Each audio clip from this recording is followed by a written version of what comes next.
Welcome back to Flint Creek Transport, and that, my friends, is our brand new Western belt trailer. But as you can see, this trailer is leaving, and that is not our truck hooked up to it. So it is going to a show in Vermont, and after that show, we'll have to pick it up out there, and it comes back to our yard. So much cheaper.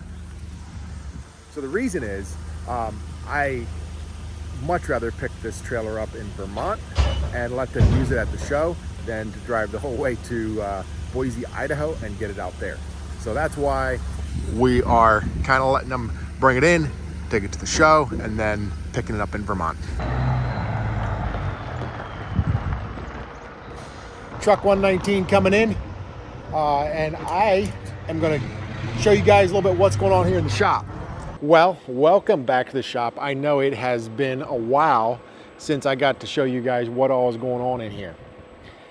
The reason that brand new Western trailer came in and went out, obviously, like I said, was from the show, but he also came in here to drop off some parts. So these are the parts for that belt trailer that we have out there. We had to wait quite a while to get those parts in. That was for the trailer that got backed into. So that's that frame. And then also you can see some of the panels here. So they got a tarp, and then the side panels, the sheet and posts, basically right there, and then the long rail. Well, these trucks are coming in and getting and going back out service. These trucks are coming in to grab fuel. This trailer, bushings, I see. Just walk over here. So putting in new bushings. What happens is sometimes we get really busy and stuff like that gets overlooked, but the guys have been doing awesome. So part of it. Some of these trailers, you know, we like, this is an older trailer. I think this is one of our first Titans. So we get them in and we are like, they're getting older, we want to get rid of them, or not really want to get rid of them, but keep them more as a spare. Well, all of a sudden they go out for a week or two and get ran pretty hard. I am here with Trevor, so we got to take a look at truck number 106 here. This is one of these bad situations where I got a phone call and one of our trucks is in an accident. That's always a bad feeling. And until you own a truck, that's probably one of the worst phone calls. So one of the first things is when there's an accident, always is like, is the driver okay? Who else was involved? Was there other vehicles involved? Like, you know, the worst case scenario always goes through your mind, right? And so I'll show you guys what it looks like.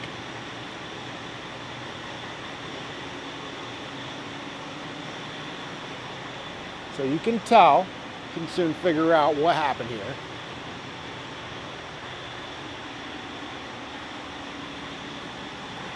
So our guy was pulling a flatbed. By the way, I'm here with Trevor. And our guy was pulling a flatbed and jackknifed. Basically what happened, he came to stop and jackknifed into a stop. Trailer comes sideways and into the sleeper. So this is painful, a little bit painful anyway, because it's a time of the year when we're very busy. All trucks are running, or most of the trucks are running. We might have a couple sitting, one or two. But thankfully, we're not maxed out. This is why we have spares, guys in another truck. This truck runs fine. Everything is good about this truck. It's just the sleeper's messed up, and I don't really want to drive down the road with something like this. So this has got to get fixed. One of the things that we're looking at, there's a couple things. Do we replace the bunk? You know, what do we do with this? Trevor has some ideas. Trevor had some good ideas. I have some ideas. You really, you know, this happened a couple days ago. We're just trying to get a good idea how do we proceed from here. And I think how I left it here with Trevor is we're going to cut a hole in the back of the sleeper. Yep. Because this panel here is shot. Going to get replaced. It comes over to right here. So that panel's shot. We want to kind of peek in there and just see how the mount and everything looks underneath. before we decide if we're just going to take the bunk off, whether we make it a day cab, which I kind of like the sleeper portion. So I don't know. We got a couple things. Yeah. So what do you think, Trevor?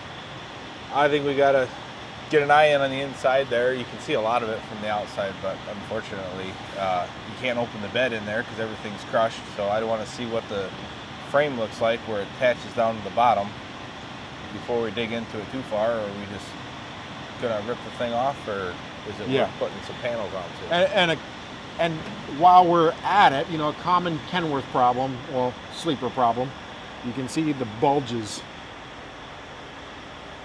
So that's corrosion under there. This truck is a 2008, and we bought this truck new.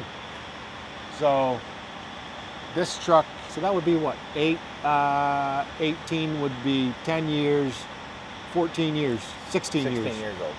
Yep. 16 years old. So you get corrosion, you get some of that nasty stuff in there. So of course, while this panel's off, we're gonna replace this. Yep. You know, I like to talk about captive insurance, self-insurance. This is when self-insurance is kind of painful. But in all reality, I probably wouldn't even have turned this into, if we had traditional insurance, I probably wouldn't even turn it in anyway, because this is maybe a $5,000 to $7,000 claim. That, I mean, depends, but one of those things where we're just gonna end up paying for it anyway. So we pay out of pocket, we don't turn it in to, and that's the thing that's kind of maddening with traditional insurance. If you'd pay traditional insurance and always be able to turn the claim in, that's one thing, but we're gonna pay for it anyway. Yep. So I'm still happy we're self-insured. Will I always say that? I don't know, but let's get a hole saw or a drill. You got a drill? Yeah. Perfect. And let's get that drilled out. So we're just gonna do a little work here right now. See what we can do. Think we can get in there? I think so.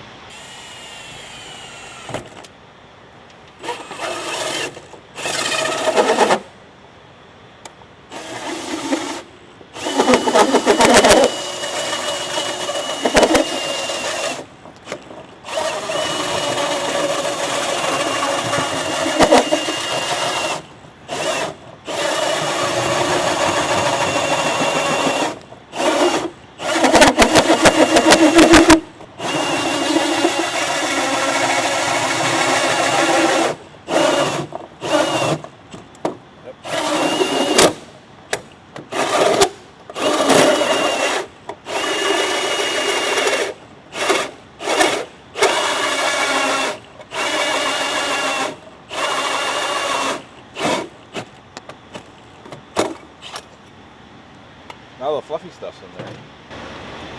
I don't know if we're gonna, man. I was hoping that would be far enough in. It wouldn't have the liner in there. I don't want to cut through the liner because that's the interior. Oh, yep. And I don't think a lot of the interior is wrecked. It's just pushed in. Yep. I wanted to see where this mount and everything was. Isn't that pushed over? Is that the interior liner there? Yeah. Are you sure, or is that just a box? I think that's the interior liner. Okay. It's like the backing for it. Like up here, this hole here, there's backing right there. I can get a pry bar. Yeah, let's we got to look in there somehow. I'll move the decking. Or a Sawzall. He's gonna run and grab some more tools. Let me just show you some other stuff too with this truck real quick. So right here, it's starting to push up just a little bit, but it's still got plenty of life left. This is always a real point of problem for these guys, for these Kenworths. And yes, the floor is dirty. We get in and out of mud pits. And one day I will show you guys, I mean, we get in the quarries. Like some of our trucks are more on-road, but this guy does a lot of local stuff. He gets into quarries, which what I mean by a quarry is where you're locking it all in to get in and out of there. And mud, dirt, gravel, the whole 9 yards. So the bar, we call it flatbed bar. Oh, yep. It's stuck in there. If that had went in just a couple more inches, it poked right through the side of You need to bring the jaws of life Yes. and start crunching. Don't they need some practice? They do, but you don't want them to touch your truck. You won't have anything left. Trevor also, his part-time job is a fire company as well. So I say part-time job, it's your passion. That's right. It's a good passion. There's Lonnie. Truck 156.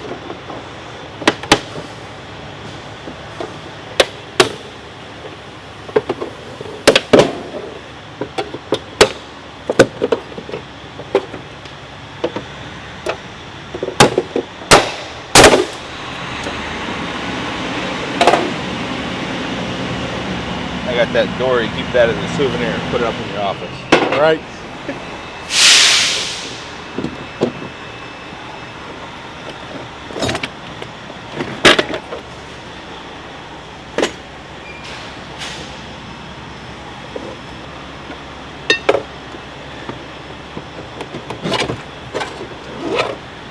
Bend it. Look at that. Bent it, didn't it? Parts are kind of tight in here.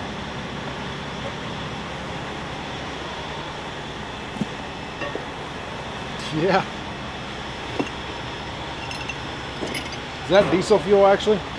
Yeah.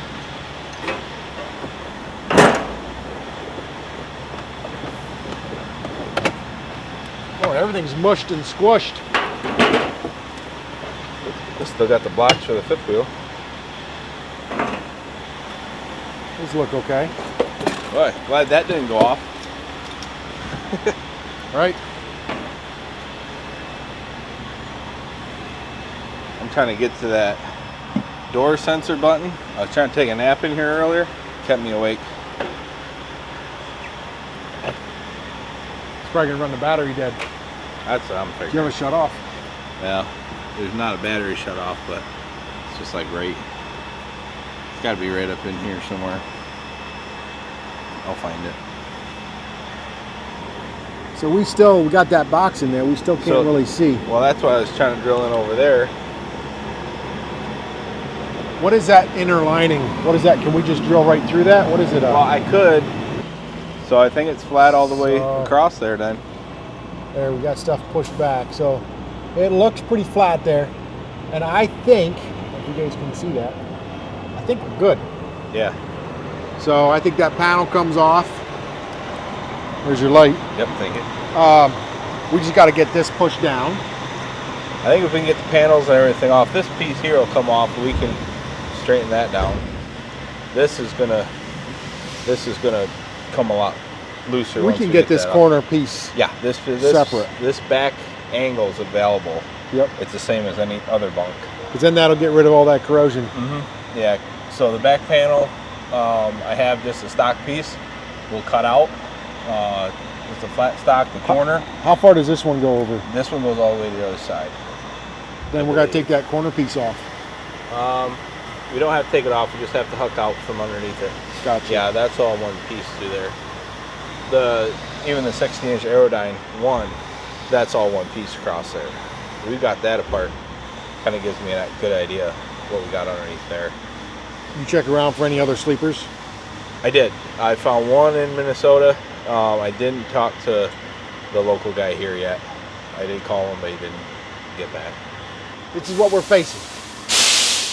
Truck still runs and drives. It's Yep. just we got this little nightmare, and this is where it does not make the aero cab part of it is not as nice because this thing needs cut. I mean, that you got to basically cut that rubber seal. It pops in the channels. That'll sit in a channel there. It should pop out. It will. Yeah, we should be I able was to. thinking that we had one 86-inch that we cut off, and then the next thing you kind of look at is this already has a different hood on it. Mm-hmm. This is a new hood, but it's a plastic hood.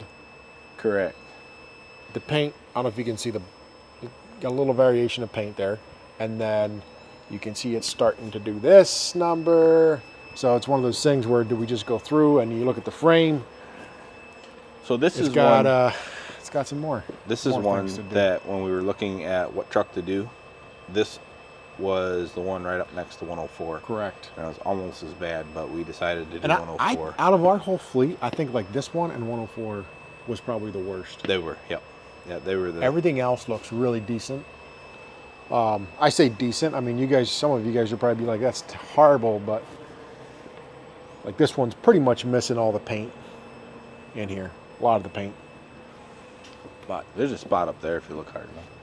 16 years in salt brine, that's what it'll do. That happens. So unless somebody had a 38-inch aero cab sleeper that we could pop on here, Yep. that would be That would plum color. Yep, plum color. Plum. Yep. Plum is the factory color. And this is identical to the one, unfortunately, that we lost in the fire. I know. This is a twin to it. What is it with these 38-inch aero cab I don't bunks? You know, maybe we could get that 36-inch aero 1 bunk. No, that wouldn't fit on here. That would take a bit of customization. Right, right. Yep. But yeah, I don't know. Maybe somebody's out there has got a bunk. Like you said, we found one in Minnesota. You know, $4 or $5 grand till you get it in here. And now you got to paint the whole thing. It's kind of frustrating, and that's where I'm just kind of looking at. Maybe I know we can get panels. Yep. Couple $100. You know, and Yep. we're golden. It's a lot of time and labor to get that all done. But Yeah. and if we did that, it's not like we would have to paint it right away. I mean, if we got into a pinch or a jam, we could just wait. But it is in the middle of getting to the middle of busy seasons. So we could always run it a week or two if we had to, without the panels. But I don't like to do that. So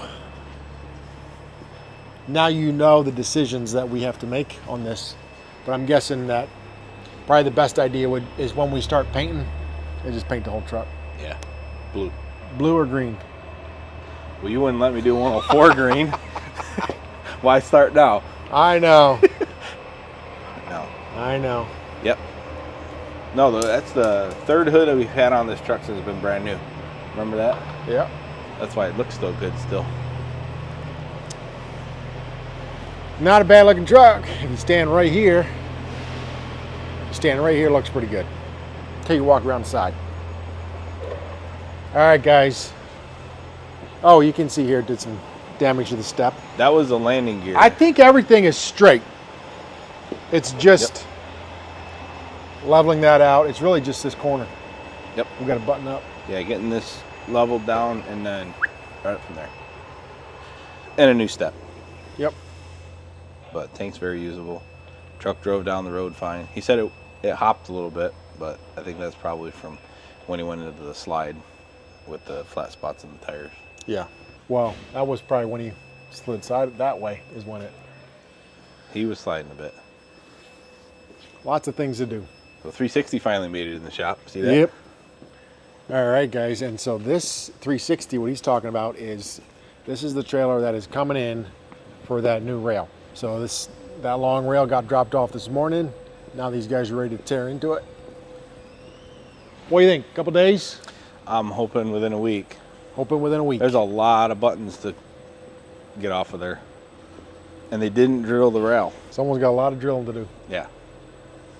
Yep. But the panel's punched, the uprights are punched. So I don't think it's going to be that bad. It's all new pieces going on. Good deal. All right, and I just want to show you guys. So this time of the year is extremely busy. And this is the material that we're hauling right now. Red mulch, playground material, but this is the material. So just to give you a little idea, that goes in our walking floors, which we have about 15 of, and our belt trailers, which we have 4, currently going on 5. But that's a lot of what we do right now. Along with, we're hauling fertilizer, we're hauling grain, we haul a lot of other things. But as far as the season that we're in, this is the mulch season. So this is what we're hauling a lot of right now. The other thing I wanted to say, guys, is Wednesday, or this video is getting released on Wednesday, so I think it's going to be May 1st. This is the first month, or the first of the month, so the collector card for the coffee has changed, and now it is a different truck. So check it out on hammerdowncoffee.com, or click below in the description on the link, and you can check it out. Check out the new collector card, and we will see you guys in the next video. Thank you so much for watching. Peace out.